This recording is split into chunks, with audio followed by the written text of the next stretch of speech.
He was quite, a real dark blacky brown colour, I suppose. Very woolly, very shaggy haired. And the smell was a very stinking, more electrical sort of smell than like I don't know, sort of hard to describe, but a very stinking sort of smell, something that's not natural, not a natural animal smell that you normally smell around. And Alwyn Richards isn't the only one. There's been another remarkably similar sighting, a sighting by a local businessman. He agreed to tell his story, but he did ask to remain anonymous. All the grass was completely flattened, and there was like a circle of trees to make a good hiding place for something, but all the grass was totally flattened, and there was a very strong, like a burnt bakelite electrical smell in there, and sort of sent shivers up my spine, and I hightailed it out of there too.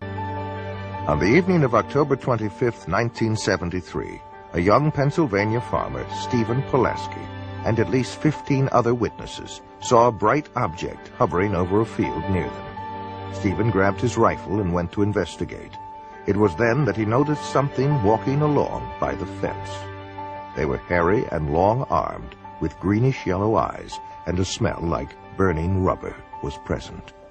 Stephen sensed that these creatures were not friendly and fired a tracer bullet over their heads. And when they kept on coming, he fired directly at one of them. The creatures then all disappeared into the woods, and the glowing object disappeared from the field instantaneously. UFO researchers as well as a state trooper were called in to investigate. When they arrived, the people there told them that Stephen had been growling like an animal and flailing his arms. His own dog ran toward him, and Stephen attacked the dog. Stephen then collapsed, and after a time began to come to his senses. The entire group commented on the nauseating, sulfur-like odor that was present. One of the earliest references to a spacecraft is probably that found in an ancient Egyptian account, some 1,500 years before Christ. One of the characteristics of that craft was the foul odor that emitted from it.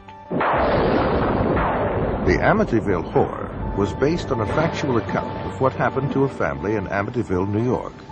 An irritating and nauseating odor seemed to accompany the presence of the ghost or spirit entity that entered there from time to time. Whitley Strieber wrote of his abduction experiences in his book Communion. He said he could smell their presence and that it smelled like sulfur.